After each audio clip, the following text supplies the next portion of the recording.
had one. Anyhow, Hey. I'll stop with the Jackanapery and get on to Ocean's 11, which rocked. It was great. That's fun, isn't it? It is super fun, Yeah. and it must have been more fun making it. It was really fun to make. These guys, first of all, these guys are the greatest, you know, bunch. And part of the gig in doing this film was that everybody who got there had to be there and willing to just have fun. And every single one of these guys, the minute they got there, I was like, these guys are going to be my friends for the rest of my life. And, you know, I don't talk to them now, you know, because I don't have to. But for that period of time, I thought, these guys are going to be my friends for a long time. And I had my secretary, you know, write him a note and tell him that. But from the very beginning, they were just, everybody sort of embraced the idea that this is just going to be a blast. Was there any sort of remake onus, or did you just say, it was like, we're going to embark on a whole new adventure? Well, we never really thought about it as a remake.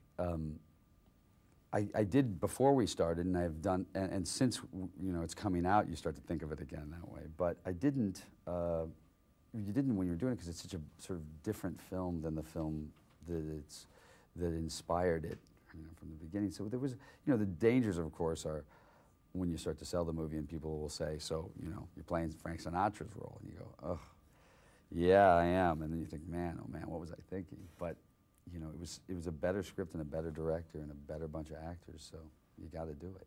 Exactly. Rock on. Yeah. What or who impressed you the most about the making of this film? And was there like a day or a moment where you were just like, oh, yes, genius? Wow, that's an interesting question. I don't know what impressed me the most. Steven always impresses you, because we were all having fun. You know, we were laughing and, you know, telling jokes and going out and having drinks and dinner, and Steven would go home and edit at night in his hotel room.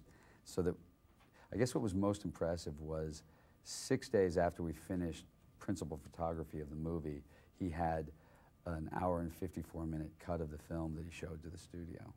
6 days after. Screws it up for all the other filmmakers.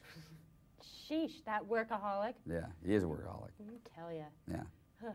How do you approach your craft? Are you someone who, like, once the camera's on, you're your character, or do you have to spend time? I spent a lot of time working on this part. I went to Vegas a lot and drank and smoked and gambled, just because I thought, I can't just come in and play this part. I have to live it, you know. So I actually spent, I don't know, what it's been like, maybe 9 years preparing for this role. Stanislavski would have approved. Stan would, yes. Stan Ifslavsky.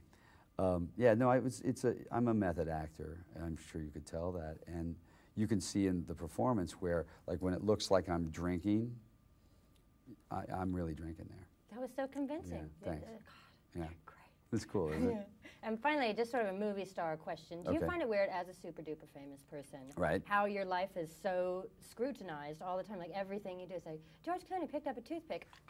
Yeah, well, it is weird sometimes, but you know, my aunt was a very famous singer in the 50s, and I grew up sort of watching it and got a good lesson in it. I wasn't really prepared for, it's different now, you know, because it's a different kind of media world now. So I wasn't really prepared for what it could entail. But I'm an adult, and I went into it with both eyes open and knew basically what I was getting into. So I'm fairly comfortable with most of it. Not all of it. Sometimes it's sort of out of bounds, but people don't want to hear you complain. I cut tobacco for a living, and I didn't want to hear anybody complain, so.